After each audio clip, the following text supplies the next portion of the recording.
Tenons-nous debout.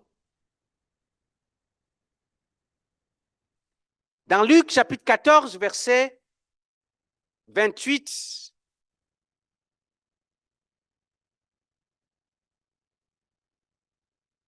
jusqu'au verset 35. Est-ce que vous y êtes? Amen.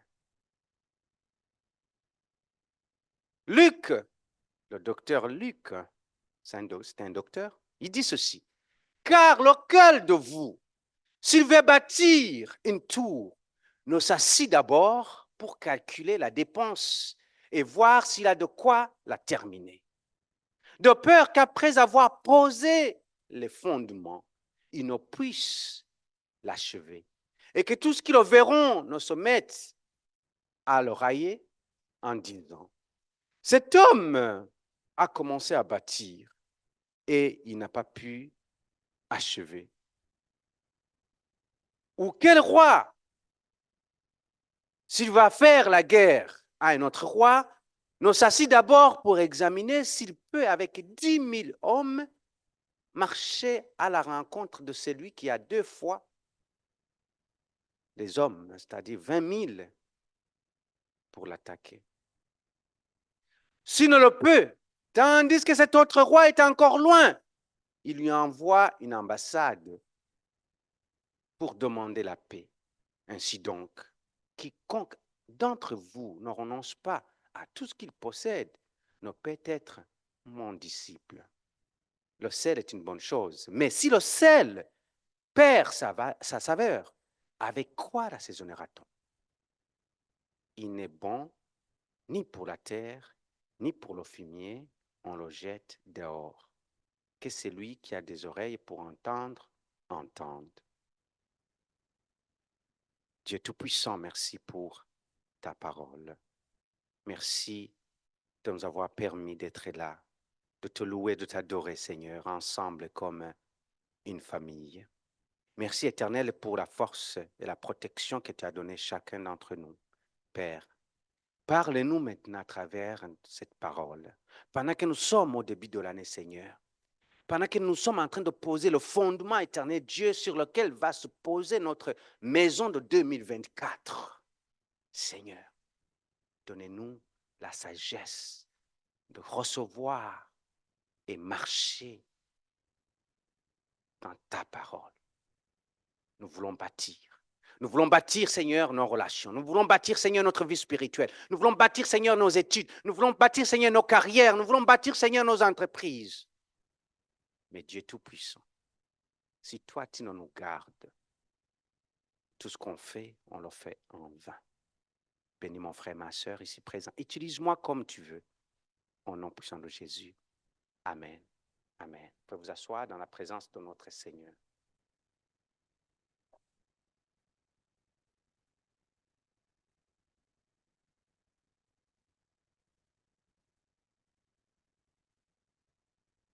Nous avons vu le dimanche passé un message que nous avons appelé, qui se rappelle de ce message, les outils pour bâtir. Les outils pour bâtir. Nous avons vu que peu importe qui tu es, peu importe ce que tu fais, peu importe ce que tu possèdes, peu importe d'où tu viens, chaque personne ici a besoin d'outils pour bâtir le rêve que tu as. La raison pourquoi certains d'entre nous n'arrivent pas à accomplir ou n'arrivent pas à leurs rêves, c'est parce qu'il leur a manqué des outils. Ce n'est pas à 90 ans que tu vas dire si je le savais. Si je le savais. Tu dois mettre à côté de toi des outils nécessaires pour pouvoir aller là où tu veux aller. Dieu peut te donner un rêve.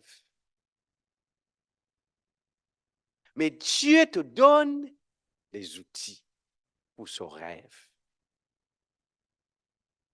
Ah. En d'autres termes, que personne ne dise, je n'ai pas d'outils. Parce que pour chaque rêve que Dieu te donne, Dieu met en place les outils pour l'accomplir. Ah. Ah. Certains d'entre vous, des fois, on met le tort sur nos parents. Oh, je ne suis pas comme ça parce que ma mère était comme ça. Je ne suis pas comme ça parce que mon père était comme ça. Oh, je dois travailler fort parce que mon père n'était pas riche. Tu n'as pas besoin d'être un enfant de Bill Gates pour accomplir le rêve que Dieu t'a donné. Tu peux être un enfant de Bill Gates et ne pas accomplir le rêve que Dieu t'a donné. Avez-vous vu des stars d'Hollywood qui gagnent des centaines de millions de dollars? À 20 ans, la vie est finie, s'en va. Parce que est là où il a cherché à bâtir un rêve qui n'est pas le rêve que Dieu lui a donné.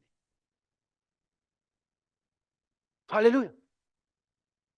Très simple. On entend des témoignages, comment ces gens-là qu'on voit comme des idoles à la télévision, comment ils vivent des choses incroyables, abominables, pour avoir tout ce succès-là que vous voyez.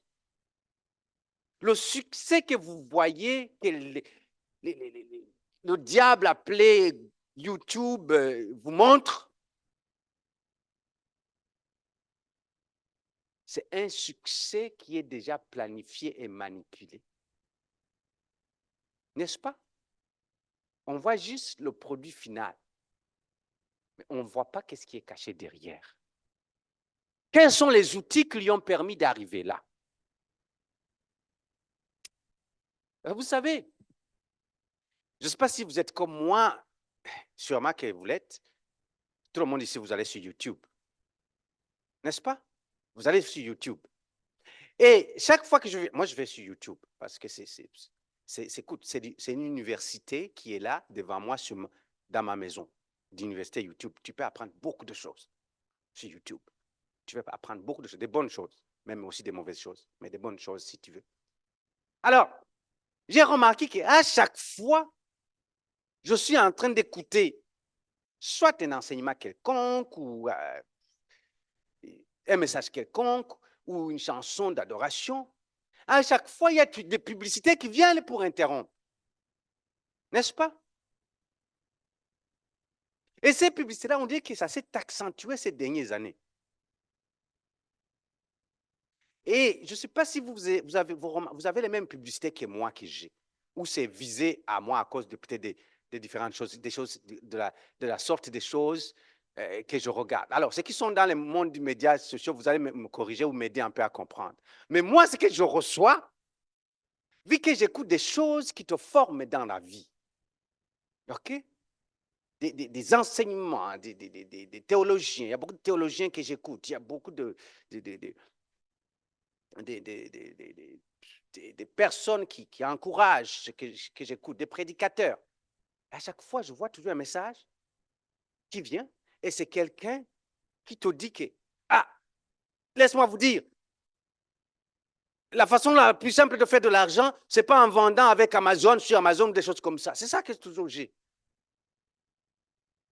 Et il va te dire, regarde comment j'ai gagné. Et puis là, il va se prendre une image à côté de la plage, dans un resort, bien là-bas avec un cocktail et le gros soleil. Et pendant que toi, tu regardes ça, tu regardes dehors, il y a la grosse neige, tu penses comment tu vas faire, et tu regardes ça, tu vois comment demain tu dois aller travailler, tu n'as plus l'énergie. Et pendant que tu regardes ça, tu dis comme, oh, non, non, non, non, non. Ça, c'est. Mais savez-vous que parmi ces personnes-là, il y en a qui même, ils n'ont pas pu avoir l'argent pour payer le billet pour aller là-bas. On lui a payé l'argent pour avoir un billet pour aller à cette plage-là, pour juste donner cette image, faire la publicité de cette affaire-là. Au début, ça m'impressionnait. Je me dit, mais non, non, non, comment ça, tout le monde? Il y a un autre qui va te dire, attends, je vais te montrer le chèque que je viens de recevoir. Depuis que quand j'ai commencé, il te montre un chèque. Écoute, je viens d'avoir, ce mois-ci, j'ai eu 10 000 $. Et ça peut te rendre fou. Tu peux dire, mais non, attends, moi, je travaille, je dois aller au travail, je rentre le soir, je dis, mais, ok, à la fin du mois, pour que je puisse avoir, je ne sais pas.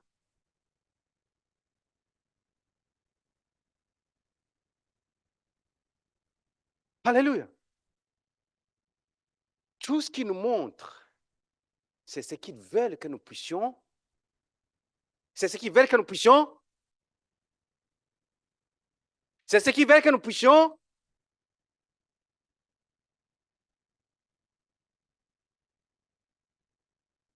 La preuve est qu'il y en a beaucoup qui ne durent pas là-dedans.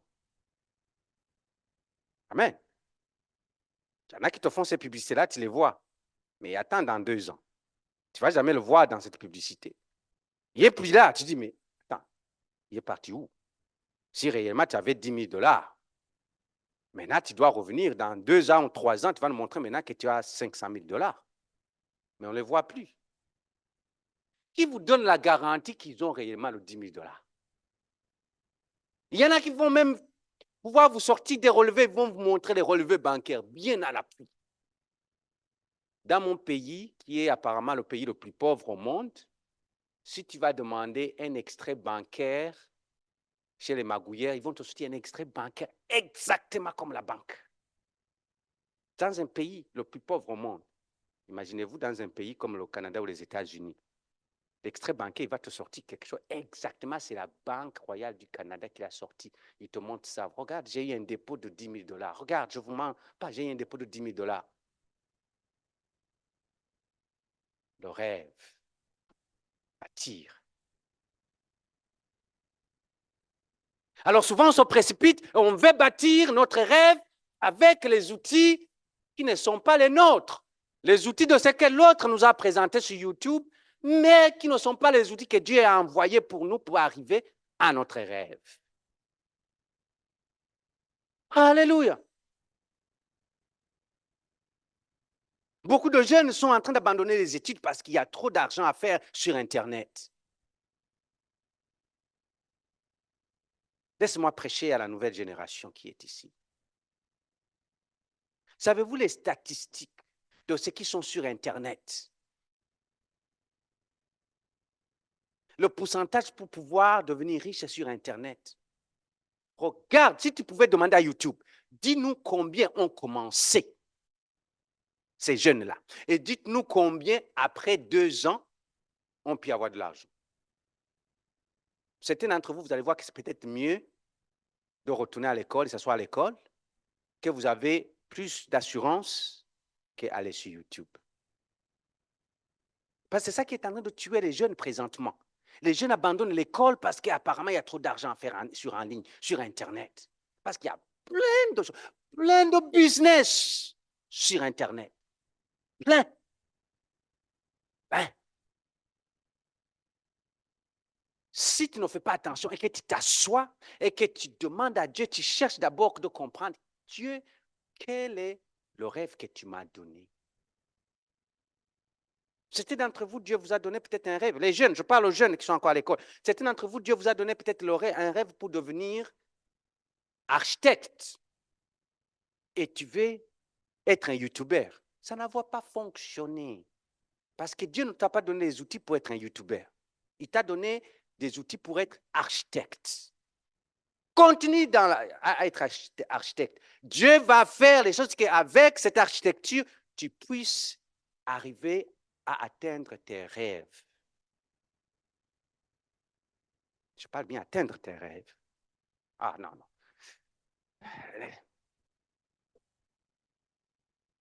Je ne vais pas revenir sur les outils parce que c'est ça qu'on a parlé le dimanche passé, n'est-ce pas?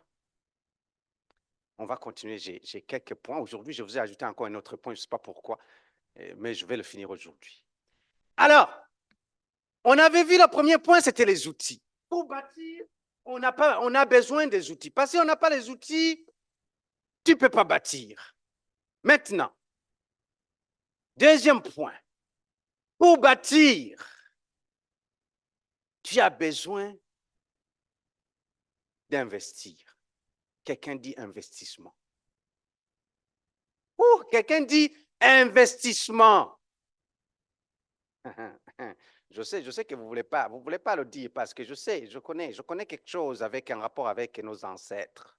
Je connais quelque chose avec d'où vous venez. Je sais, je sais, je sais, je sais d'où vous venez la plupart d'entre vous. Vous venez de l'Afrique. Je sais. Je sais qu'est-ce que vous avez eu comme héritage. Vous avez eu l'héritage de ceux-là qui ont été au pouvoir dans ces pays où il n'y a eu jamais d'investissement. Tout ce que l'Afrique possède, si on comprenait qu'est-ce que c'est investir, aurait servi à l'Afrique. Mais tout ce que l'Afrique possède appartient à ceux qui savent investir, qui sont les autres. Je sais qu'en Afrique, on n'a pas encore compris qu'est-ce que c'est investir. Quelqu'un dit investissement.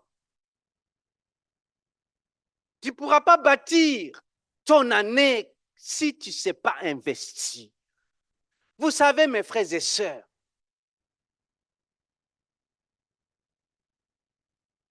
tu as un rêve. Tu dois savoir investir dans ton rêve. Tu dois savoir investir dans ton rêve. Aucun investissement que tu fais, ça signifie aucun retour que tu auras.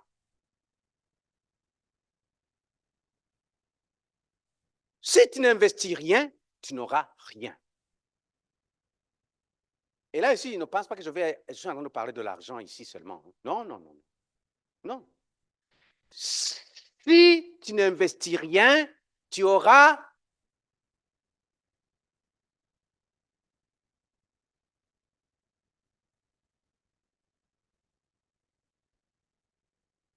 OK, je vais commencer par un exemple qui vous fait mal.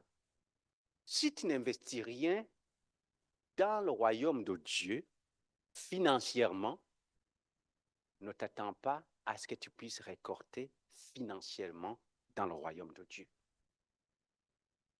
Je dis bien récolter financièrement dans le royaume de Dieu. Parce qu'il y a une différence entre avoir un succès et être béni.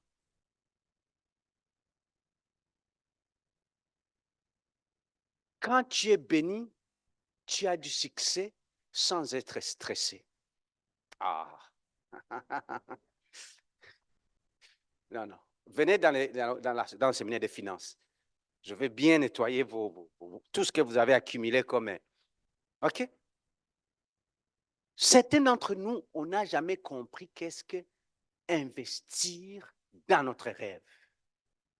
Et surtout nous, les Africains, nous, on a essayé d'exceller dans les magouilles. Parce que c'est ça qu'on a hérité de nos ancêtres. Juste à partir, depuis le temps de la colonisation. Les esclaves, est-ce que vous pensez que c'était l'homme blanc qui allait dans les villages pour prendre les esclaves? C'est qui allait prendre dans les maisons, dans les villages, les Noirs? C'était les frères. C'était nos. On allait prendre dans les villages, on les amenait jusqu'au port. L'homme blanc, il attendait seulement où? Dans la grande ville à côté du port. On lui amenait et on lui vendait les esclaves.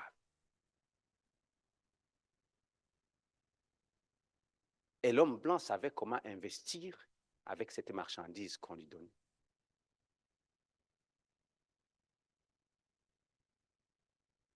Parce qu'il voyait ces plantations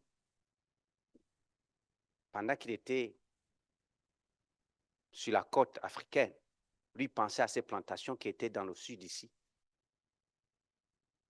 Comment ils vont travailler puis produire des tonnes et des tonnes. C'est ça qu'on appelle investir. Mais nous, nos pauvres ancêtres, ils avaient des miettes. Quelqu'un dit investir. Investir, ça va au-delà de juste mettre de l'argent, mais ça va au-delà de penser demain, dans une semaine, dans 2 mois, dans 5 ans. Tu penses à ça quand tu investis. Vous savez, je suis rendu à une étape de ma vie où je ne donne pas l'offrande à l'église.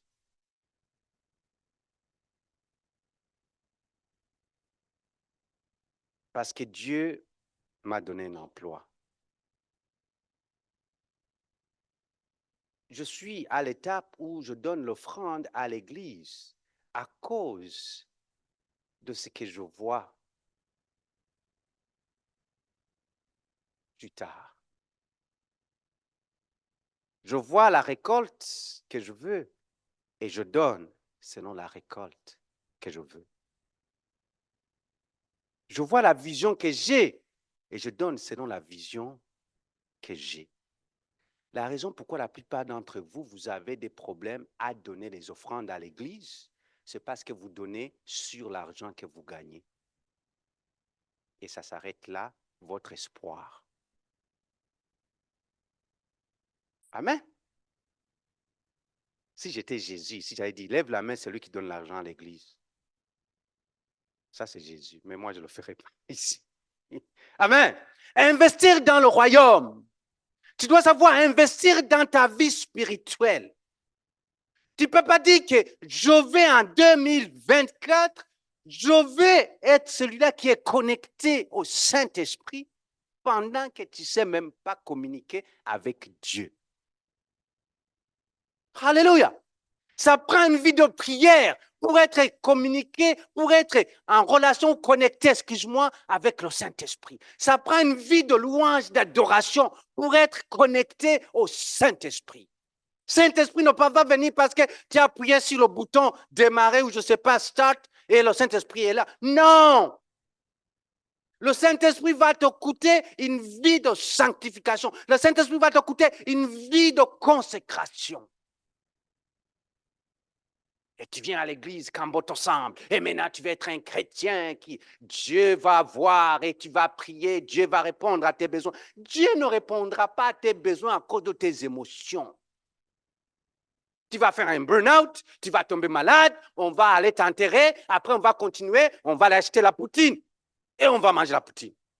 Il y en a des gens qui pensent que quand ils vont mourir, la terre va s'arrêter. Non! On va manger le foufou juste après l'enterrement.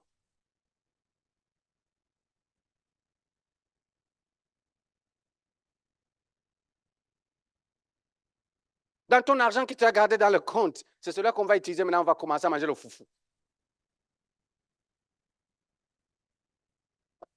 Alléluia! Tous ceux qui sont pingles, écoute bien ça. Vous connaissez le mot pingle? Guy Noël, aide-nous. C'est quoi pingle? Quelqu'un qui est pingle. C'est quelqu'un qui est ah? Oui, les harpagons, on les appelle comme ça. Il y en a qui, ils ont de l'argent là, ils gardent ça. Ils ne veulent pas ni acheter du jus à quelqu'un, ni acheter je ne sais pas quoi. Ils gardent ça, ils gardent ça. Mais le jour où il va mourir, ah, l'argent, viens, viens. Oh, OK? Alléluia. On va bien se servir. Et le jus que tu ne voulais pas m'acheter, je vais le boire encore.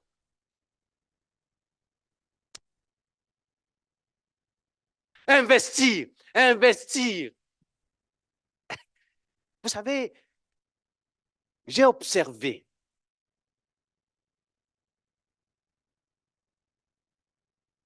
quand j'étais à Montréal, même si j'ai vu aussi la même chose. Chaque fois, j'étais à des restaurants des Africains. Je mange ou je commande, c'est bon. 6 mois après ou 1 an après, je vais encore manger, je vais aller encore au même restaurant. Quand j'arrive, le restaurant n'existe plus. Et ça arrive toujours au restaurant africain. Vous allez faire ce sondage-là. Regarde. Je me suis assis, j'ai dit, je vais comprendre qu'est-ce qui se passe.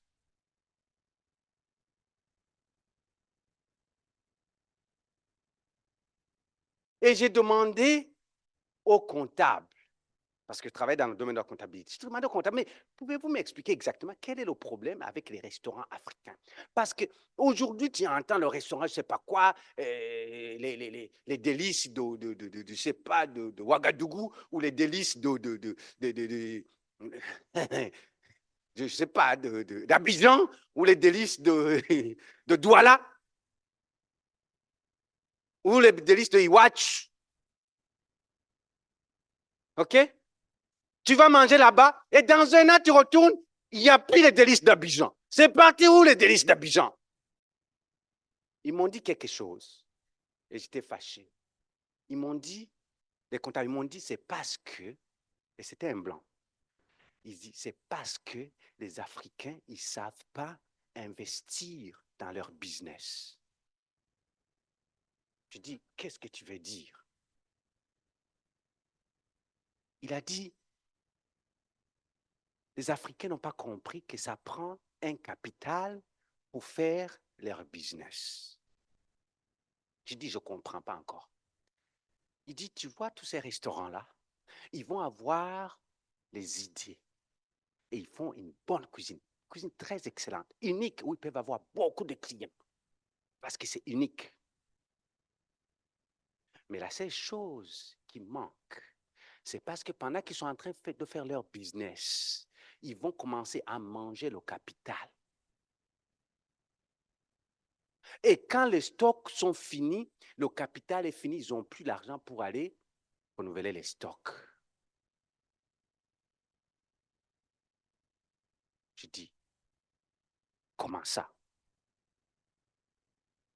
Il me dit, des statistiques ont montré que les 3 premières années d'une entreprise, tu es à perte. La grande partie des fois. C'est après les 3 premières années que tu commences à monter.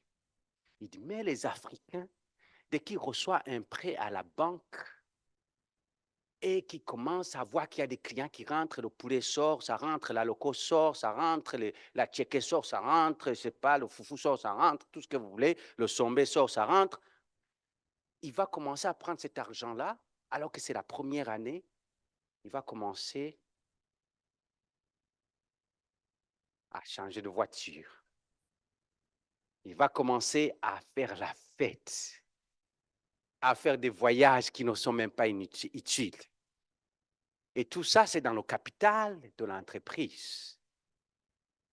Et quand c'est le moment de faire ses impôts et que nous, le comptable, on lui dit, regarde, tu as eu un revenu de 80 000 durant l'année, mais maintenant, il faut que tu donnes à monsieur l'impôt, il faut que tu lui donnes 20 000 $, signez-nous un chèque pour qu'on lui donne 20 000 $. Ils n'ont pas le 20 000 $. Ils n'ont pas calculé qu'il y a l'impôt qu'ils vont payer. Et là, ils ferment.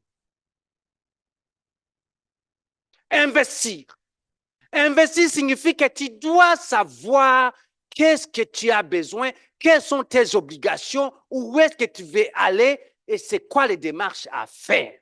Tu ne peux pas dire que je vais investir aussi longtemps que tu te mets pas à côté de ceux-là qui savent qu'est-ce que c'est investir. Tu dois prendre des cours de plan d'affaires si tu veux investir. Prends un cours. Je t'entends dire, oh, je vais investir, je vais ouvrir des business. Mais as-tu un plan d'affaires? Il ne sait même pas c'est quoi un plan d'affaires. Il ne sait même pas c'est quoi un plan d'affaires. Tu dis, qu'est-ce qu'un plan d'affaires doit contenir? Il ne sait même pas c'est quoi que ça doit contenir.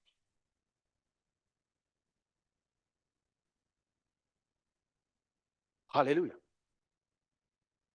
Alléluia. Je vais vous donner un témoignage, mais le temps file. Vous risquez de... Ah, c'est vrai. Vous me rappelez parce que des fois, je finis à midi. Et pareil, à 16 heures, vous êtes encore là. Vous m'empêchez de partir. Vous êtes encore là, vous êtes encore en train de parler. Alléluia.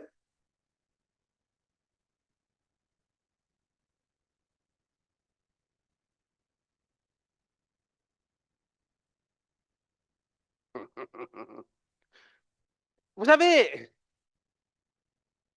je vais vous donner un témoignage personnel d'investissement. OK? Pourquoi? Parce que ce témoignage est très spécial.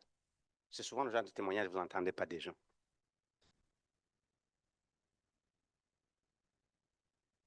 En 2021, j'ai dit, OK, je vais investir. J'ai besoin de faire quelque chose. On a un groupe d'amis avec qui on a étudié ensemble en 87 à l'école secondaire. On était en 7e année. Et puis, on est comme des frères et sœurs. On était au séminaire, donc on a l'éducation qu'on nous a inculquée, puis il y a beaucoup de respect, puis ce sont des personnes qu'on peut appeler vraiment des personnes intègres. Amen. Des personnes intègres. Alors, hein, on était, je pense, on a lancé l'idée, on est plus de 29, je pense, dans le groupe, mais il y avait 4 personnes. Ils voulaient quand même qu'on fasse quelque chose, puis on a dit, OK, on va trouver des idées, puis il y avait des idées qui sortaient, puis après on a dit, OK, il y a l'idée qui est sortie, bon, on va ouvrir un poulailler. On va ouvrir un poulailler dans mon pays, on va investir. Et on s'est assis, on a fait un plan d'affaires. Bien fait. On a même les documents. Bien fait. On a vu combien qu'on allait gagner après la première année. Et on a vu où est-ce qu'on allait être après la deuxième année, après la troisième année. Et les chiffres étaient vraiment très bien. Okay? Et franchement, c'est un bon business, l'élevage. OK, on a dit OK. J'ai réussi à faire un logiciel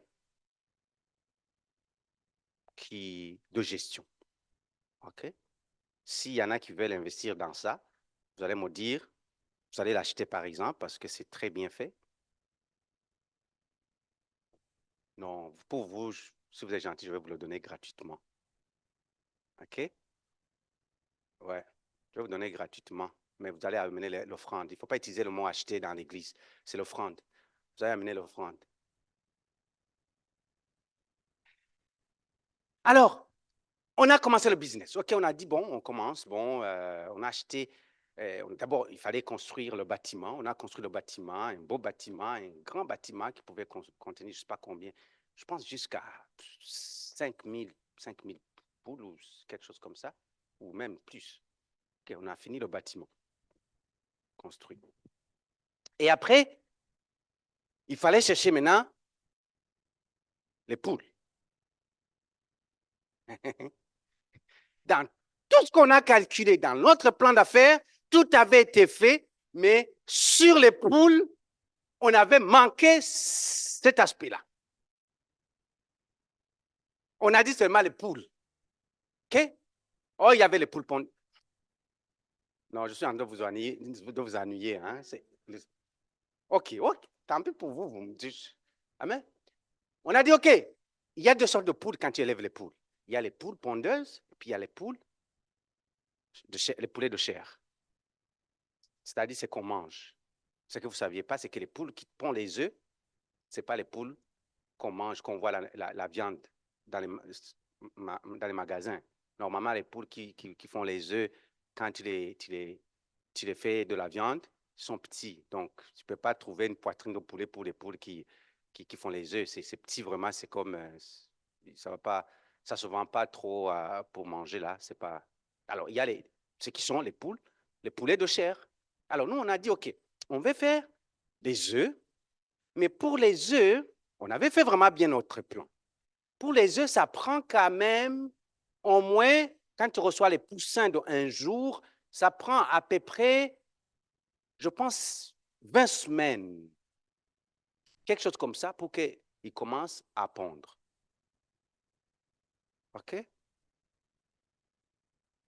20 semaines pour qu'ils commencent à pondre. Et L'argent et le temps, c'est très important.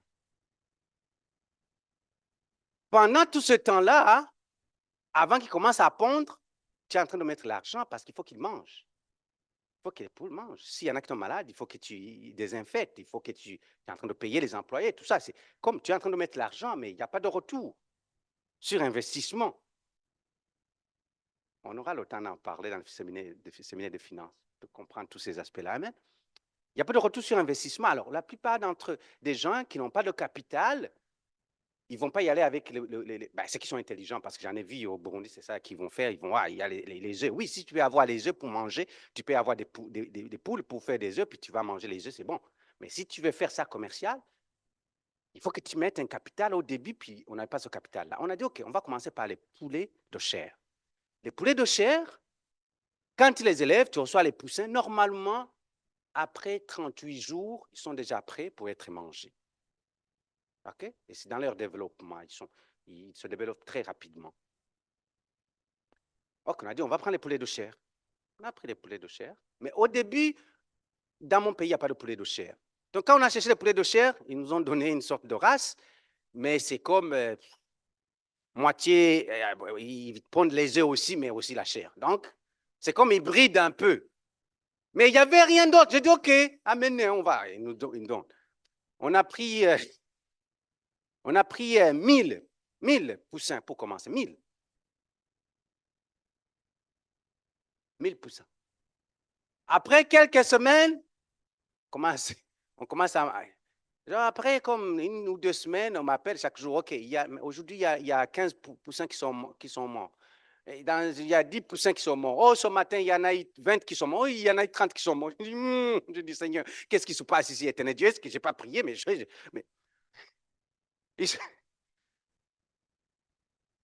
dans les 1000 poussins qu'on avait, après un certain moment, avant même qu'ils commencent à pondre les œufs, je pense qu'on était rendu à 700 poussins qui nous restaient, à 700 poules qui nous restaient. Là, j'ai ordonné, j'ai dit, écoute, mettez-les sur le marché pour les vendre.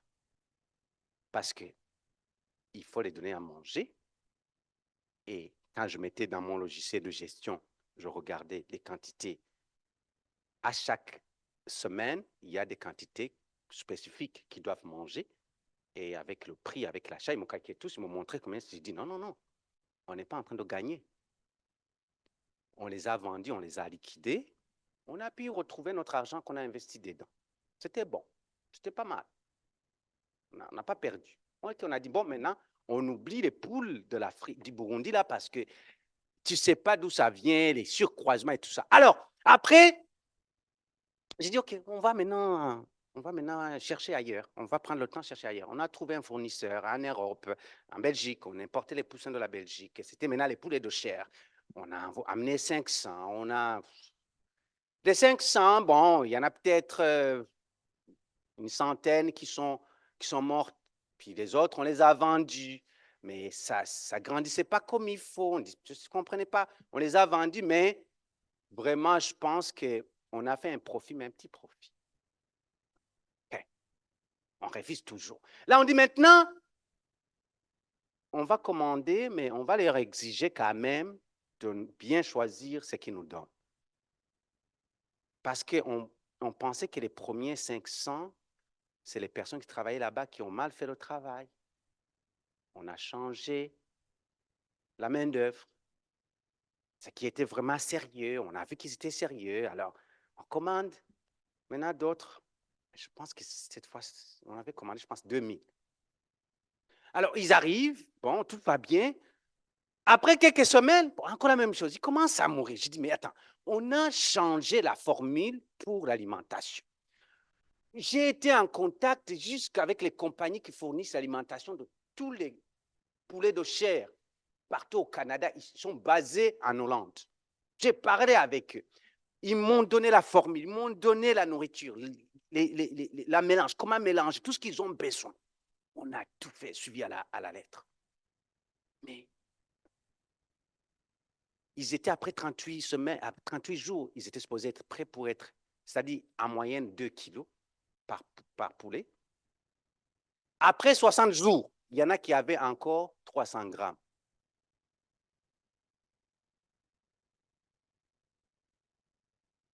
J'ai demandé à ce que, je les ai dit, va derrière dans le champ, creuse un gros puits, un gros trou.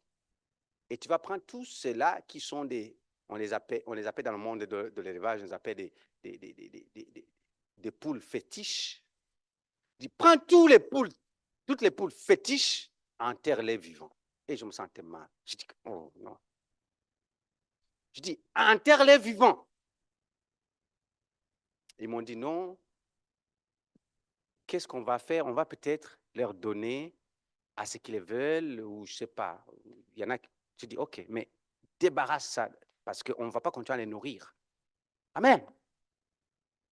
Après tout, pour y arriver, qu'est-ce qui s'est passé? Les autres qui sont restés, ils sont morts, ils sont morts, ils sont morts. On a fini par une perte. En 2022, j'ai dit, OK, good. Maintenant, on ferme le poulailler. On a fini par une perte. On va payer la perte, il n'y a pas de problème. On va payer, mais on ferme le poulailler. On a fermé le poulailler. Le bâtiment était encore là. Qu'est-ce que je vais dire ici? On avait une idée d'affaires. On a tout mis en place. Mais on a manqué un point. La qualité du poulet que tu amènes et la qualité de ceux qui sont du suivi de ces poulets-là. Quand on s'est informé, on nous a dit que les poulets qu'on commandait en Belgique, vu que les Belges savent qu'en Afrique, on n'a pas de contrôle ou quoi que ce soit, ils nous envoyaient les poussins qui étaient dernière qualité. Ils sélectionnaient les poussins qui sont première qualité, ils restent en Europe. Voilà pourquoi ils mouraient, à chaque fois ils mouraient, ils ne pouvaient pas grandir. C'est parce qu'ils sont nés avec des problèmes déjà. Et eux, ils savent, les machines les détectent tout de suite. J'ai dit, on ferme, c'est bon. Est-ce que le business a mal été? Non. Je vais vous dire pourquoi. Quand on a fermé avec une leçon qui vaut beaucoup d'argent. Beaucoup d'argent. C'est une leçon qui est que ça prend une certaine qualité, une certaine race pour faire ce que tu dois faire. Dans ton investissement, tu peux investir. Aujourd'hui, ça marche.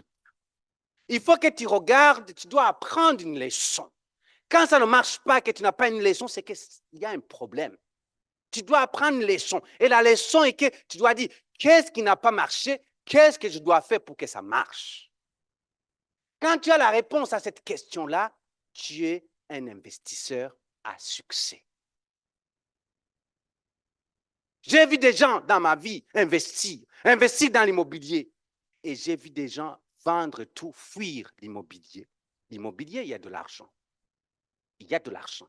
Mais quand tu ne connais pas, tu vas perdre de l'argent. Avez-vous déjà entendu les gens qui ont acheté une maison, puis tout d'un coup, ils n'ont pas fait l'inspection, et puis tout d'un coup, on lui dit que la maison, la fondation est mauvaise, que maintenant, ils doivent démolir la fondation, et que maintenant, la fondation, ça va lui coûter 150 000. Tu viens d'acheter une maison, 300 000, maintenant, 150 000 pour refaire la fondation. C'est une perte que tu viens d'avoir. Et tu peux tomber en faillite. Pourquoi? Tu n'es pas assis pour d'abord investir ce que ça prend dans les connaissances de ton rêve. Beaucoup d'entre vous ici, je suis encore sur un point.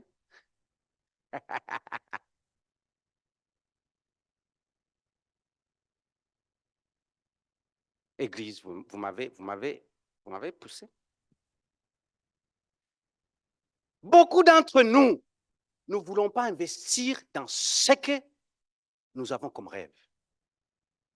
Je le répète, nous ne voulons pas investir dans ce que nous avons comme rêve. Tu veux chanter? Laisse-moi te dire que ça va te prendre l'investissement dans ta voix.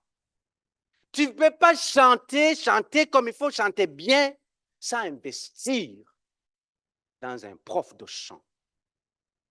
Oh, si vous êtes à la chorale, écoutez-moi très bien. Vous devez aller à un niveau où vous devez payer un professeur de chant.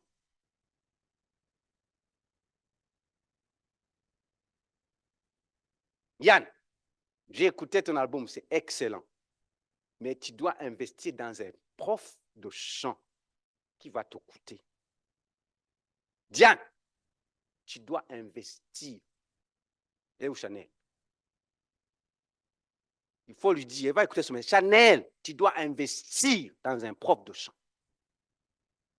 On peut chanter, c'est bon, mais à un certain moment, tu veux aller là où ton rêve veut t'amener.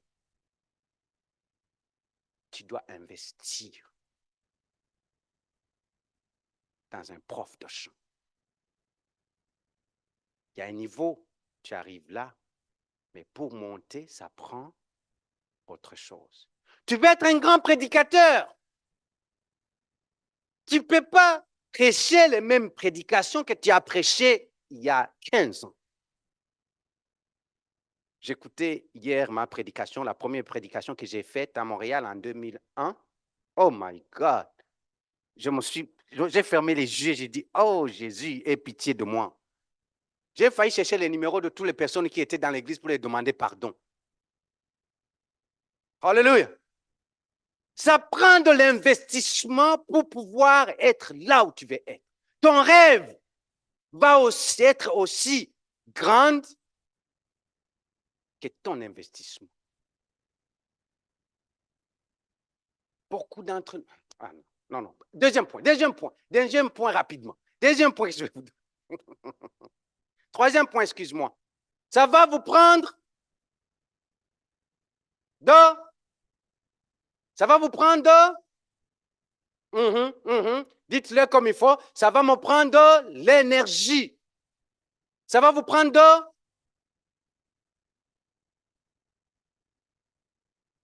Ça, c'est le troisième point ou le quatrième point? Troisième point. Ça va vous prendre de l'énergie.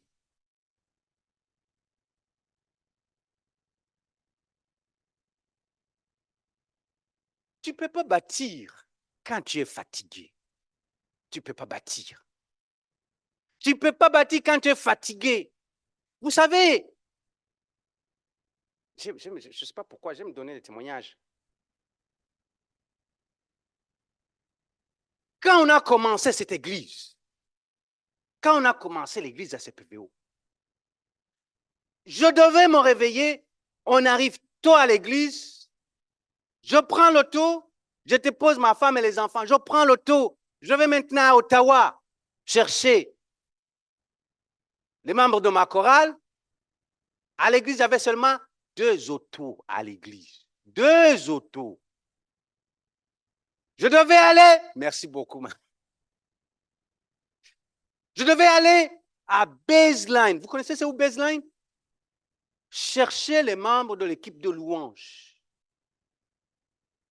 C'est dimanche matin, dans les rues d'Ottawa. D'autres sont là-bas. Les autres sont rendus à l'autre côté. Il faut que je passe les chercher. Et j'arrive à l'église. Après, maintenant, on s'installe. Pendant qu'on s'installe, maintenant, je m'installe. On commence et je jouais la batterie.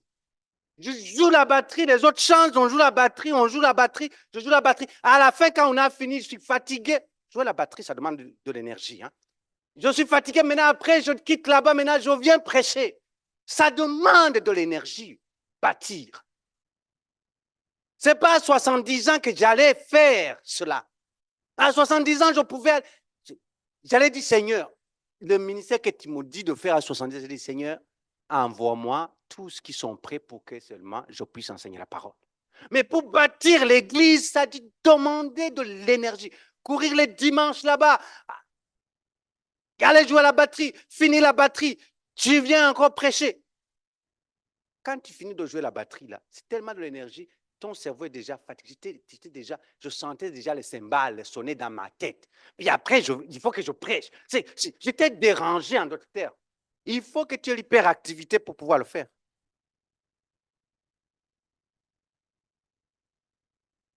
Quelqu'un dit l'énergie. Quelqu'un dit l'énergie.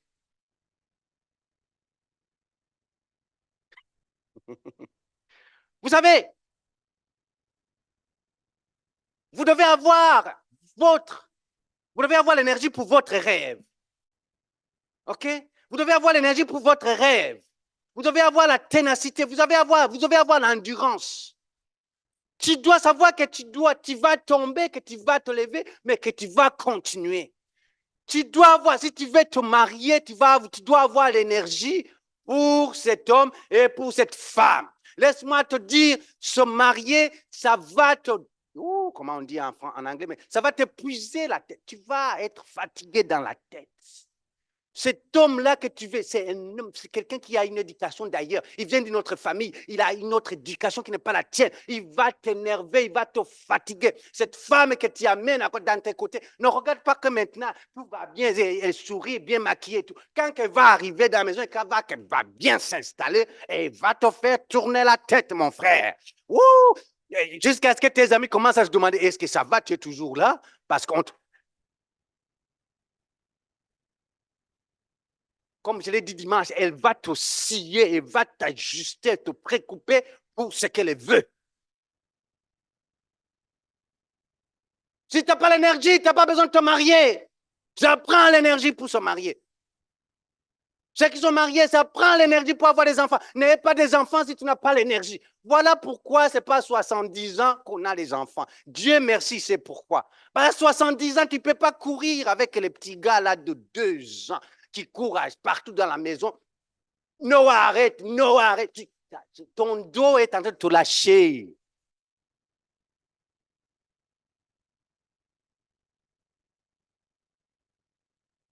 Ton petit garçon de 12 mois là qui va à quatre pattes, comment tu vas le ramasser quand tu sais que même ramasser une assiette, ça te prend des ajustements pour. Comment tu vas l'arrêter lui qui court à quatre pattes comme ça? Tu risques de te retrouver toi aussi à quatre pattes en train de. Pour pouvoir suivre. Ça prend de l'énergie. Quelqu'un dit l'énergie. Ça prend de l'énergie pour avoir les enfants. Ça prend de l'énergie pour ouvrir un business. Ça prend de l'énergie. Ça prend de l'énergie. Ça prend de l'énergie. Vous savez, Dieu nous a fait grâce. On a des appartements. Mais si je peux vous dire, moi et ma femme, en certain moment, le locataire, il s'en va. Au milieu de la nuit. Il ne t'a même pas dit. Pendant ce moment, on te dit que va chercher la clé, elle est devant la porte. Je suis parti. Je dis, hein? Hein? Oh! Tu as envie de faire des prières hein, bizarres. Et des fois, on devait aller, tu prends la mop, tu prends pour nettoyer la maison.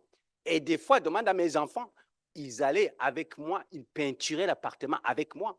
Demande à Patou, demande à Chirel, ils sont où même à Naël. Ils peinturaient l'appartement avec nous. On était tous là, dans l'appartement, en train de travailler et peinturer. Ça prend de.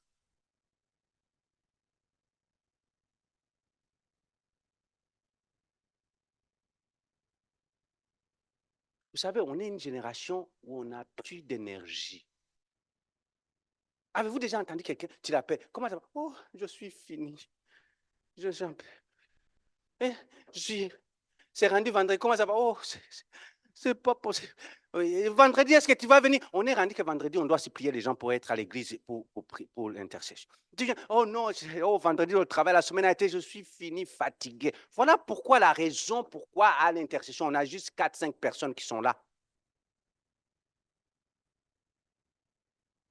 Les hommes, ce vendredi, je vous donne rendez-vous à l'intercession. Je vais être là. On va être là, vous allez être là pour me supporter, OK? Alléluia. Ce vendredi. C'est moi qui dirige l'intercession avec vous. Vous allez venir me supporter. J'ai besoin de votre support. Amen. Santana, vendredi, tu es disponible? Oui?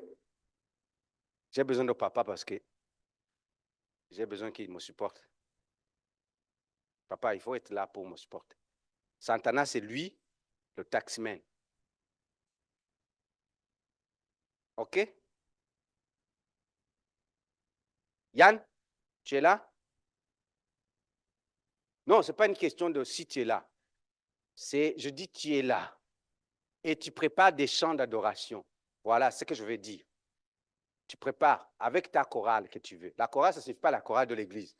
Tu peux prendre, je ne sais pas, toi avec les jeunes ou toi avec je ne sais pas qui, ou avec Jonathan ou avec Jessica.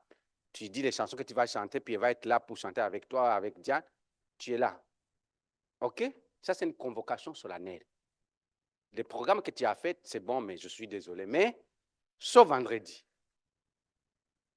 prépare les chants. OK?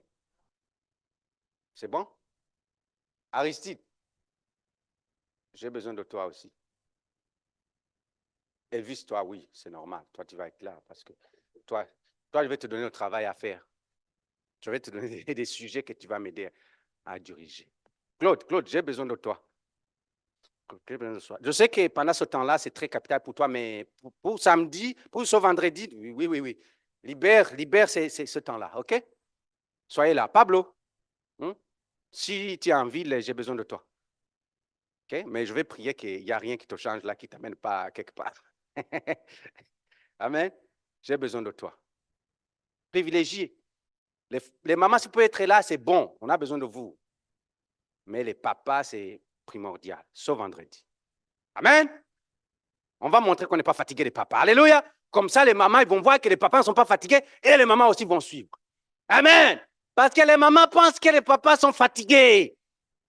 Parce qu'à chaque fois, je reçois un rapport, on me dit, mais pasteur, il n'y a aucun papa qui est là, il n'y a aucun homme qui est là. L'église est faite par des mamans. On va leur montrer qu'on est encore là. Et là, on va montrer qu'on est encore là. OK? Amen. Good, que Dieu vous bénisse. L'énergie. Quelqu'un dit énergie. Vous avez besoin d'énergie pour votre rêve. Vous avez besoin de l'énergie pour pouvoir se lever le matin et aller travailler. Vous avez besoin de l'énergie. Mais pourquoi vous vous levez le matin et allez travailler? Le problème, c'est qu'il y en a beaucoup qui font ce qu'on appelle les choses répétitives sans avoir où est-ce que je vais avec ça. Tu ne peux pas toujours te lever le matin, tu vas travailler, tu rentres. Tu te lèves le matin, tu vas travailler, tu rentres. Tu te lèves le matin. Voilà pourquoi les gens, des fois, ils sont déprimés. Parce qu'à un certain moment, tu es là. C'est devenu une sorte de danse pour toi. Tu danses, mais tu ne sais pas pourquoi tu danses. La maison, travail. Maison, le travail. Quand est-ce que tu vas danser? Quand est-ce que tu vas finir de danser? Ça devient une danse pour toi et à un certain moment, ta tête tourne, tu as trop dansé, puis bouf, burn-out. Mais quand tu es un enfant de Dieu, tu dois savoir, je vais travailler, je vais chercher de l'argent parce que je veux que ça soit dans votre vie. Pourquoi tu fais ce que tu fais aussi bon comme tu le fais? Pourquoi? C'est la question existentielle. Pourquoi je dois me lever tous les matins et passer 8 heures de temps au travail? Pourquoi je dois faire ce business-là que je vais faire? Pourquoi? Une fois que tu as redéfini cela, tu vas avoir toujours une joie de pouvoir le faire et tu le feras comme il faut. Et tu auras de l'énergie. Alléluia! Ah non, je vais aller. Point suivant.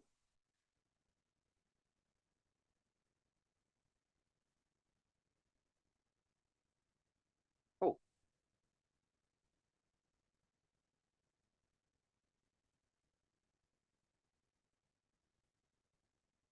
Dernier point. Ah, c'est bon. Le temps. Quelqu'un dit le temps. Je vous ai dit que au début de cette année, je vous ai dit que le temps, c'est un géant qu'on ne peut pas contrôler dans notre vie. Ça, là, il faut le prendre. Le temps, c'est un géant que tu ne vas pas contrôler. Et ce n'est pas de contrôler ça. Le temps que tu le veuilles ou tu ne le veuilles pas, continue d'avancer. Continue d'avancer. Il y a des personnes qui sont douées à essayer de voir comment gérer le temps et contrôler le temps. Mais laisse-moi te dire, tu ne vas jamais gagner. Jamais gagner. J'aime Ecclésiaste. Dans Ecclésiaste, chapitre 3, verset 1, que vous connaissez très bien. Ecclésiaste, si vous écrivez, chapitre 3, verset 1. Si vous êtes jeune, je veux que vous puissiez écouter ça. Ça me dit ça. Ça me dit ça. Il y a un temps pour, et je vous ai dit en théologie, quand on dit tout là, c'est tout. Il y a un temps pour toute chose sous les, en d'autres termes, tous les aspects de ta vie, il y a un temps pour tout.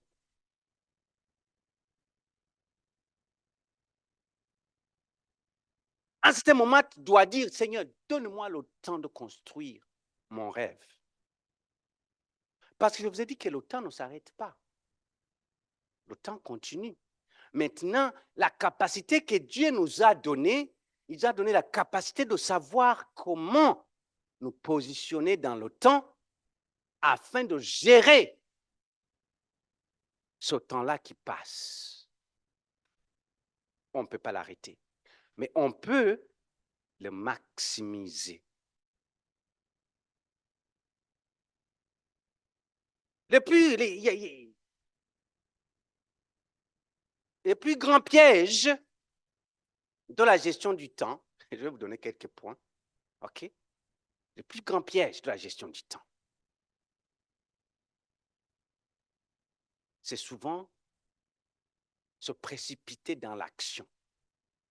Se précipiter dans l'action. Se précipiter dans l'action. Beaucoup veulent agir sur les émotions. Tu n'as pas pris le temps de mûrir ce que tu dois faire. Tu rencontres une jeune fille, et il te plaît, ou tu rencontres un jeune garçon, il te plaît. Après un mois, pasteur, hein, moi vraiment, j'aimerais...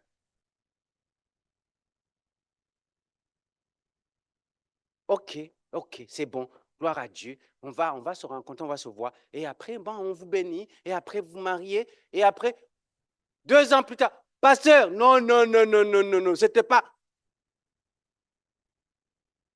Et on se sépare. Et on recommence à zéro. Et tu entends beaucoup dire, j'ai perdu le temps dans ce mariage. J'ai perdu le temps dans cette affaire. Tu ne te précipites pas dans l'action. Tu dois prendre le temps pour pouvoir mûrir cette action-là. OK? Deuxième chose, c'est sous-évaluer la durée des tâches. Quand tu dois faire quelque chose, tu dois t'assurer, est-ce que je me suis assis pour voir les tâches que ça demande pour ne pas perdre le temps. Parce qu'il y en a beaucoup qui vont perdre du temps à cause qu'ils n'ont pas évalué les activités ou les tâches. Je vous ai montré la fois passée avec une règle, comment il faut, dans la vie, on a besoin de mesurer jusqu'où on veut aller. On veut aller. Des fois, nous commençons quelque chose et nous disons, oh, mais je ne savais pas que ça allait me demander autant de temps, autant d'investissement, autant. Puis tout d'un coup, tu lâches. J'ai déjà vu des étudiants aller à l'université. Quand j'étais à l'université, je me rappelle, il y avait cette fille-là, elle a commencé dans une faculté. Je la vois 2 ans après, je lui dis, mais comment ça se passe? Elle dit, non, finalement, je n'ai pas aimé, j'ai commencé dans autre chose. Je pense qu'elle avait commencé en chimie ou en biologie. Après, elle avait changé de terrain. Quel temps? 2 ans. J'ai dit, tu as perdu 2 ans. Ça, c'est la perte du temps. Pourquoi? Parce que il ne s'est pas préparé. Il ne s'est pas informé. Troisième chose, c'est ne pas anticiper à moyen et à long terme. À moyen et à long terme. C'est bon de commencer n'importe quel projet que tu as, ton rêve. OK, je vais apprendre la guitare. OK, évalue qu'est-ce que ça te prend à moyen terme. Ah, ça va me prendre la guitare, ça va me prendre les cours, les notes, tout ça, OK. Après, OK. Mais à long terme maintenant, qu'est-ce que ça te prend? Voilà, quand on n'a pas calculé à long terme, Finalement, après un an, on dit, ah, mais finalement, j'aime plus la guitare, je laisse. Tu t'en vas à la batterie, la même chose, tu laisses. Et finalement, tu te rends compte qu'après 5 ans, tu n'es ni bon dans la guitare, tu es ni bon dans la batterie, tu laisses tout. Perte de temps, ça, c'est moi, ça. Commencer à jouer à la guitare à Montréal. J'avais des cours, j'avais ma guitare, j'allais dans les cours. Après, je n'aimais pas, ça me faisait mal aux doigts. Je n'ai pas calculé que ça allait me faire mal aux doigts. Après, il fallait que j'apprenne la batterie. Même pas la batterie, le piano. J'achète le piano. Je vais dans une école de musique. Derrière chez vous, Christian, il y a une école de musique. J'étais là-bas. C'est cette école-là. Je paie les cours. Je vais les pianos, Non, je n'ai pas le temps. Je laisse. La batterie. Ah non, ça fatigue. Après, je suis bonne à rien dans ces instruments-là. Je suis bonne à rien. Je peux me débrouiller, oui. La batterie, peut-être les autres, non. Mais je suis bonne à rien. Pourquoi? Parce que je n'ai pas savoir à court terme et à long terme, qu'est-ce que je veux. Voilà pourquoi je me promenais d'une activité à une autre. Voilà pourquoi, une des raisons pourquoi certains d'entre vous avez perdu le temps pendant que vous promenez d'un business à l'autre, d'un business à l'autre, d'un business à l'autre. Je vais parler à ceux-là qui ont des esprits ou qui ont c'est pas des esprits, qui ont je ne sais pas si j'appelle ça la touche ou l'appel d'investisseur. Comment on appelle cela? Le sens des affaires. Je vais parler à ceux-là qui ont le sens des affaires. Si je peux vous partager quelque chose. Tu dois savoir qu'est-ce que tu veux, quel est ton rêve. Qu'est-ce que tu veux en affaires, à moyen et à long terme. À moyen et à long terme. Car ton temps, tu vas le perdre une fois, 2 fois, 3 fois, mais des fois, tu n'as pas le temps de perdre 2, 3, 4 fois. Quand tu as 15 ans, ça va. Quand tu as 17 ans, ça va. Mais quand tu es rendu à 50 ans, tu ne peux pas perdre 2, 3, 4 fois le temps. Ça va. Qu'est-ce que j'ai besoin dans les affaires? Qu'est-ce que j'ai besoin? Tu dois définir. OK, dans 2 ans, 3 ans, je veux voir ça. Mais maintenant, dans 10 ans, qu'est-ce que je veux? Est-ce que ce sont ces choses-là dans 10 ans que je vais faire? Ou mon plan, c'est de faire ça pendant 2 ans. Et 2 ans, j'aurai fait ce que je voulais. Maintenant, après 2 ans, je fais ça. Tu changes soit d'orientation de business, c'est bon. Mais il faut que tu définisses ça au début. Alléluia. Alléluia. J'étais ici. Vous savez, il y a toujours des modèles d'affaires qui sortent à chaque fois. Surtout, on dit que ça sort beaucoup dans les milieux des immigrants. Hein. J'en ai vu de toutes sortes. Je peux parler là-dessus? OK. Quand j'étais à Montréal, je pense que je vous ai déjà parlé de ça. J'arrive là-bas, il y avait une affaire là qui s'appelait Excel. On rentre là-dedans, tu donnais, je pense, $500, puis après, tu gagnais les points, puis j'entre là-dedans, mais après, il fallait être dans les réunions. Il y avait quasiment les réunions tous les week-ends, mes week-ends. Mais je dis, mais c'est pas normal, tous mes week-ends. J'ai même pas le temps de pouvoir m'amuser, puis non. J'ai abandonné. Moi, ils m'ont $500 et j'ai rien eu de ce qu'ils me disaient que les retours que tu vas avoir. J'ai abandonné ça. Après, une autre opportunité d'affaires, je pense que c'était les téléphones, il fallait vendre les téléphones ou des lignes de téléphone, je ne sais pas quoi. Tout le monde, OK, j'embarque. Puis, OK, c'est bon, il me montre, hein, la projection, tout est beau, les chiffres, ah, je vais avoir l'argent, hein, celui qui vient me faire la formation, il vient dans une belle auto, BMW, série 5, les sièges en cuir, tout est beau. Et ils font exprès, hein, pour que je puisse aller et puis regarder à l'intérieur et tout ça. C'est comme, c'est la tentation. Et tout d'un coup, je voyais que ce n'était pas possible. C'est comme, écoute, passer tout le temps à appeler les gens, est-ce qu'il fait, tu prends le téléphone, il va te faire ça, tu pourras te déplacer avec. Quand tu t'en vas dans ta toilette, tu peux appeler pendant que tu es dans ta toilette. Quand tu es dans la cuisine, tu peux appeler pendant que tu es dans la cuisine. Quand tu sais pas si quand tu t'en vas en Afrique, je ne sais pas où, tu peux appeler. Ce n'était pas possible. J'ai abandonné, j'avais mis de l'argent dedans, j'ai abandonné. Il y en a toutes sortes de choses qui venaient, puis j'ai embarqué dedans. À cet moment, j'ai dit non, niet, niet, niet. Quand tu viens me présenter un projet quelconque, OK? Je dois m'asseoir. Et ça, c'est toi la même chose. Si tu as vraiment le sens des affaires, tu dois t'asseoir pour dire, est-ce que d'abord ça, c'est pour moi? Parce que tous les business qui existent sur cette terre ne sont pas faits pour toi. Oh, oh, non, non, je suis en train de vous... Tous les business qui existent ne sont pas faits pour toi. Je peux vendre des épingles et faire de l'argent dans les épingles, mais c'est pas fait, les épingles ne sont pas faits pour toi, ne le fais pas. Alléluia. Si vous avez le sens des affaires, laisse-moi vous dire quelque chose. Vous allez aller dans les rencontres où on parle d'affaires. Et vous allez voir beaucoup de portes. Vous allez avoir dans les rencontres, je pense même à Gatineau, il y a comme les gens d'affaires, des fois qui font une sorte de ou d'une foire ou je ne sais pas quoi. Tu peux aller là et rencontrer plusieurs personnes. Et tu vas voir qu'il y a des opportunités dans tout. Mais si tu ne t'assois pas pour dire, c'est quoi que moi je suis prêt à court terme, à moyen terme et à long terme, qu'est-ce que je sens? C'est quoi mon rêve dans tout ça? Fais une compagnie de construction. Est-ce que c'est ça que tu veux? Fais une compagnie, je ne sais pas, de distribution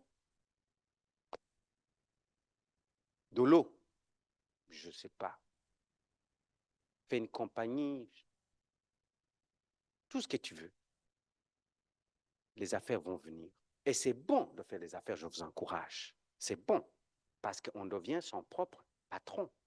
Mais assieds-toi. Définis ton rêve. Parce que sinon, tu vas t'éparpiller dans tout. Parce que dans tout, il y a de l'argent, tu vas t'éparpiller et finalement, tu finis à ne rien faire. Comme moi. 3 instruments, il n'y a rien que je suis bon en dedans. Tu vas être dans tous les affaires. Tu vas être dans l'immobilier, tu vas être dans la restauration, tu vas être, je ne sais pas, dans le design de web. Et par les 3, tu vas tout abandonner et tu n'auras rien réussi dans les 3. Qu'est-ce que tu as comme rêve? Dieu va te donner les outils pour bâtir ton rêve. Tu auras besoin de l'énergie, tu auras besoin du temps, ce qui m'a conduit, pour finir, à ma dernière projection. Ce qu'on appelle le paradoxe de l'âge. Paradoxe de l'âge. Quand on est jeune, vous allez voir qu'on a beaucoup de temps. Beaucoup de temps. Mais on a peu d'argent. Quelqu'un dit peu d'argent. Les jeunes disent peu d'argent. Parce que vous n'avez pas beaucoup d'argent. Mais on a beaucoup de temps. On a beaucoup d'énergie quand on est jeune. Voilà pourquoi les groupes de rébellion, les premières personnes qui vont essayer de recruter, ce sont les jeunes, parce qu'ils ont l'énergie pour se battre. Quand on est adulte, quand on tombe dans la quarantaine, trentaine, bien sûr, on commence à être sur le marché du travail. Des fois, on a 1 emploi, 2 emplois, 3 emplois. On commence à avoir de l'argent. On a de l'argent, mais on n'a plus de temps. Parce que souvent, à cet âge-là, tu as le travail, tu as les enfants aussi à gérer. Donc, tu n'as pas le temps. Tu commences à avoir de l'argent, tu as de l'argent et tu as de l'énergie. Quand on arrive à un âge avancé et qu'on dit que je suis dans la retraite, les retraités ont beaucoup de temps. Quand même, ils sont en train de conduire sur la route, tu vas savoir que c'est un retraité qui est devant toi qui est en train de conduire. Le feu vert, le feu jaune va arriver bientôt, il a déjà freiné, alors qu'il peut toujours tourner. Alors que toi, tu dis non, non, il faut que je tourne.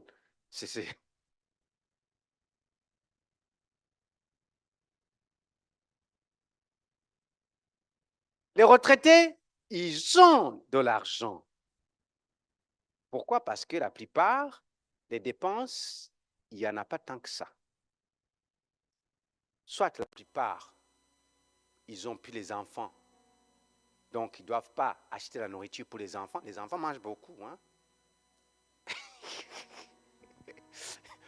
Ils achètent juste la nourriture pour eux.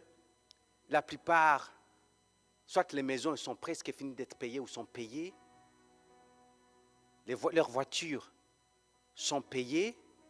Donc, ils ont de l'argent. Mais ils n'ont pas l'énergie. Tout cela pour vous dire quoi? Peu importe où tu te situes dans ce tableau ici, il n'y a personne qui a tout.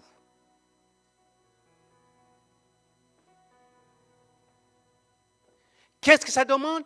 On doit connaître que je n'ai pas tout et que dans tous les aspects de ma vie, quand je vais grandir, quand je vais vieillir, je n'aurai pas tout. J'aurai des choses et je n'aurai pas d'autres. Quand tu regardes ça, tu dois dire, mon rêve que Dieu m'a donné, à quelle étape je fais quoi? Ça, c'est la grande question.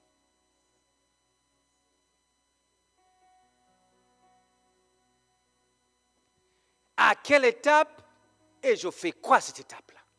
Si tu rates une étape, tu arriveras à la fin de ta vie, tu te diras, si j'avais su. À quelle étape je fais quoi?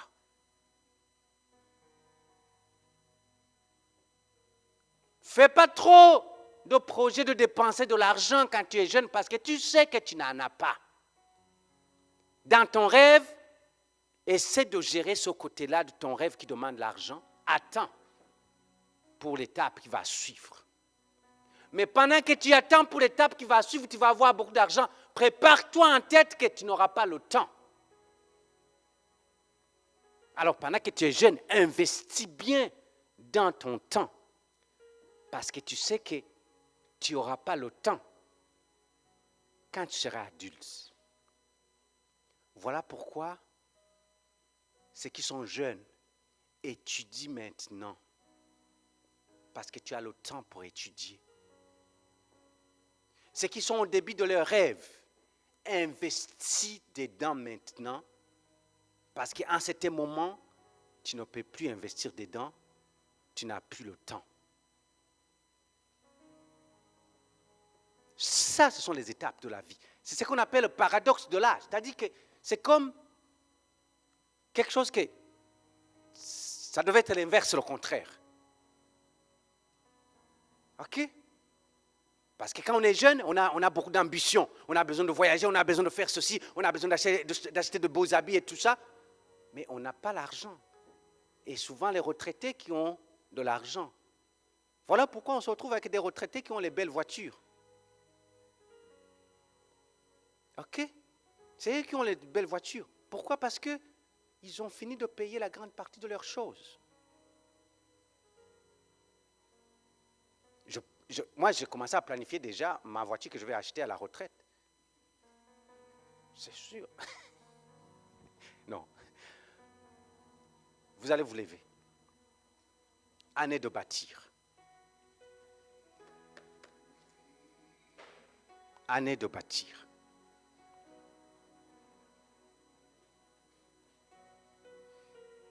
Dieu t'a donné des outils. Rappelez-vous de Moïse. Quand Dieu lui a envoyé accomplir la mission que Dieu avait planifiée pour lui, il a dû lui rappeler son coffre d'outils que Dieu lui avait donné. Il a dit, Moïse, mets la main à l'intérieur de ta robe. Il met la main, sors la main. La main revient remplie, toute blanche, remplie de lèpre. Il dit, remets la main. Mets la main, il sort, tout est parti. Il dit, Moïse, ta main, il y a quelque chose. Après, il dit, Moïse, regarde le bâton que tu as. C'est quoi que tu as? Moïse dit, c'est juste un bâton. Il dit, jette-le au sol. Il jette au sol, pss, serpent. Il dit, ramasse-le, un bâton.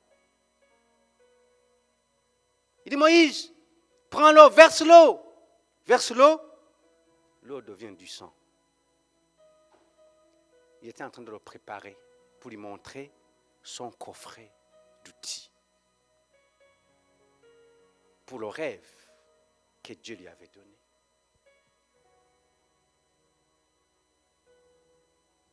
J'espère qu'au début de cette année, tu es en train de t'asseoir et de dire, qu'est-ce que j'ai?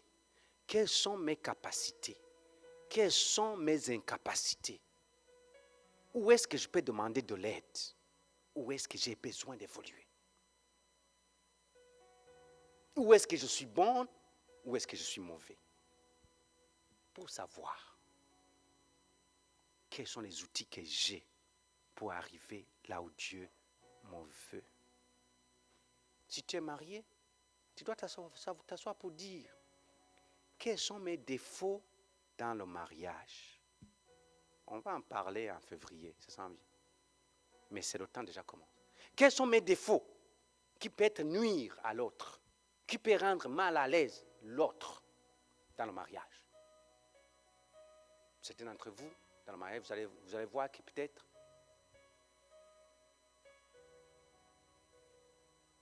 vous analysez trop dans le mariage. Ça peut être un défaut, mais ça peut être une qualité, mais un défaut aussi. Vous analysez trop. D'autres, vous parlez trop. D'autres, vous n'avez pas l'écoute. D'autres, ce n'est que moi. C'est l'égoïsme total. D'autres, vous gaspillez facilement dans le couple.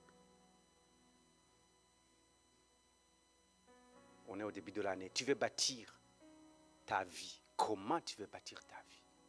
Tu dois dire, Seigneur, ce n'est pas pour rien que ce thème est sorti et que ces messages sont sortis. Tu as dit, Seigneur, je viens devant toi. Nous allons prier maintenant. Tu as dit, Seigneur, je viens devant toi. Seigneur, j'ai besoin des outils. Seigneur, j'ai besoin d'investir dans ce que je suis appelé à faire.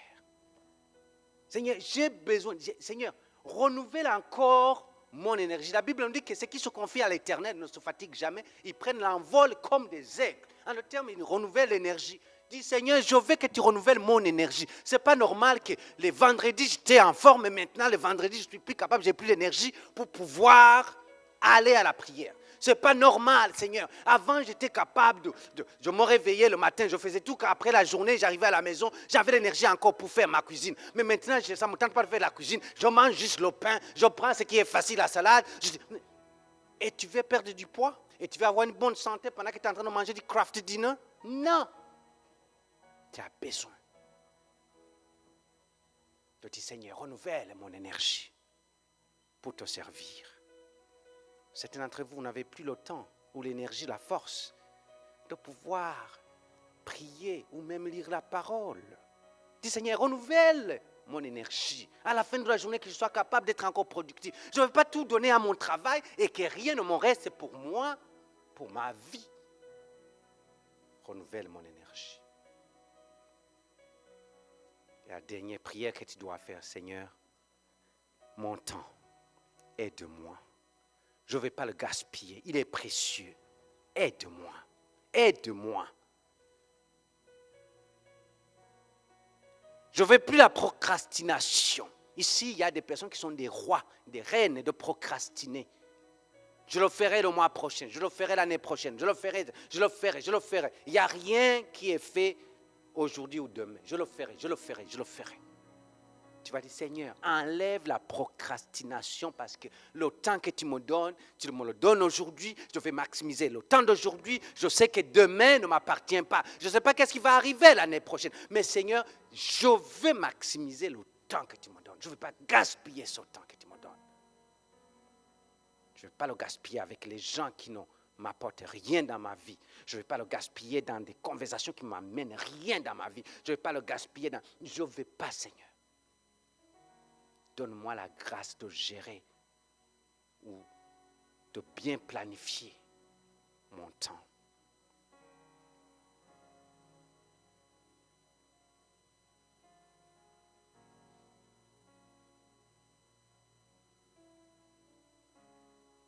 Est-ce que vous êtes déjà dit, des fois, Seigneur, j'ai pas le temps de faire rien. Je ne sais pas si ça vous est déjà arrivé. Mais écoute, on dirait que j'ai plus le temps de faire rien. J'ai plus même la force de pouvoir, je ne sais pas, nettoyer la maison. Je sais pas, j'ai plus le temps même de pouvoir faire la vaisselle. On dit que non. Demande à Dieu. Il y a un temps pour tout, dit Ecclésiaste.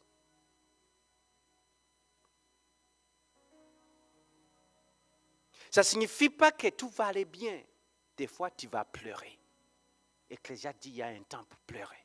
Mais pendant que tu pleures en train de te lever.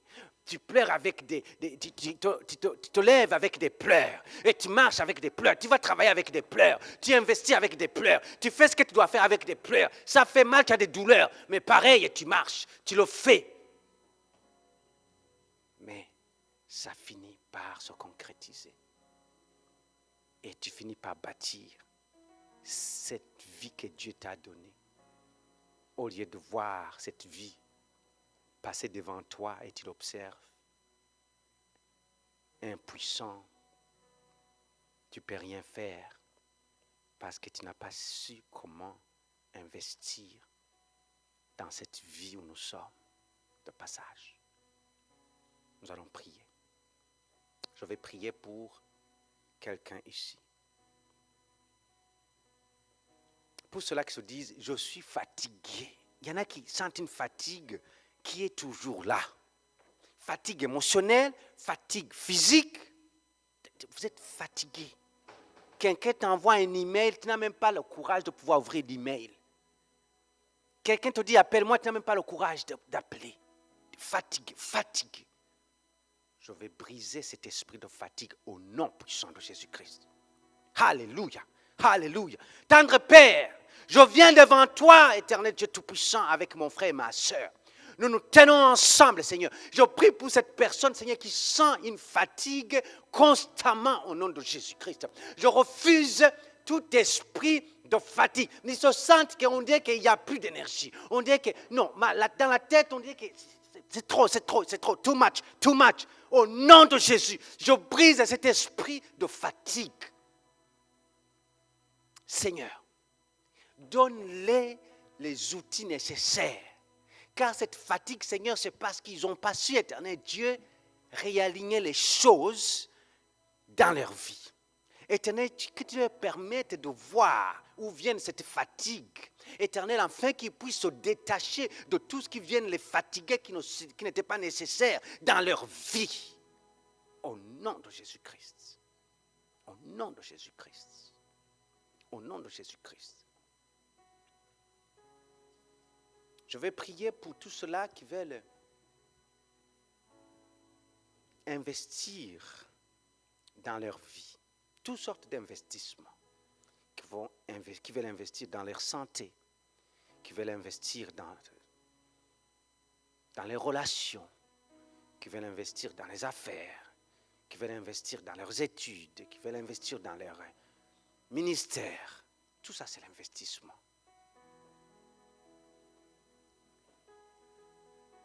Dieu Tout-Puissant, j'amène devant toi mon frère et ma soeur qui veut investir dans les aspects de sa vie. Tu connais là où ils veulent investir. Seigneur, des fois quand on veut investir, on a peur. On a peur du lendemain. On a peur, qu'est-ce qui va arriver. On a peur, Seigneur, qu'on ne sera pas capable. Éternel Dieu. Que tu puisses leur ouvrir, Seigneur, leur entendement, Seigneur, qu'ils puissent voir la vision, qu'ils puissent voir, Seigneur, leur vie à moyen terme, mais à long terme. En fait, que le moyen terme leur permette, Seigneur, de démarrer et que le long terme, Seigneur, leur permette, Seigneur, de voir le rêve se réaliser, afin qu'ils puissent avoir l'énergie et le courage, Seigneur, de continuer. dans tous les aspects de leur vie. Seigneur, je prie et je déclare que, Seigneur, que tu réarranges complètement, éternel Dieu, leurs priorités. Parce que ça va prendre une discipline au niveau des priorités.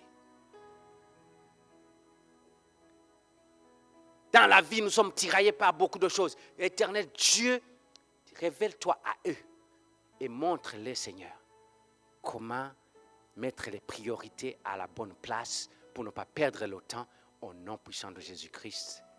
Amen, amen, amen. Que Dieu vous bénisse. Alléluia. Nous allons faire la prière finale, si vous le permettez. Bénédiction finale.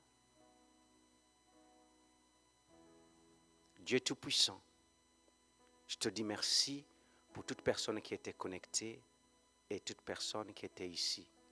Nous sommes une famille. Seigneur, s'il y a quelqu'un qui était malade, Seigneur, nous avons la foi que tu as restauré la santé de cette personne. Éternel Dieu, nous étions ici, Seigneur, pour te donner un culte d'adoration. Nous t'avons loué, nous t'avons adoré et tu as agréé notre louange et notre adoration. Éternel Dieu, merci pour ta parole. Nous savons, Seigneur, que nous sommes appelés à bâtir cette année. C'est l'année de bâtir. Seigneur, je demande, éternel Dieu, que tu nous donnes la persévérance. Qu'on ne puisse pas se fatiguer, Seigneur, que tu renouvelles la force chaque jour, afin que demain nous puissions bâtir. Après-demain que nous puissions bâtir. Après-demain que nous puissions bâtir. Le mois prochain que nous puissions bâtir. Dans 5 mois que nous puissions bâtir. Afin qu'éternel Dieu, qu'en décembre 2024, que nous puissions dire, nous avons bâti.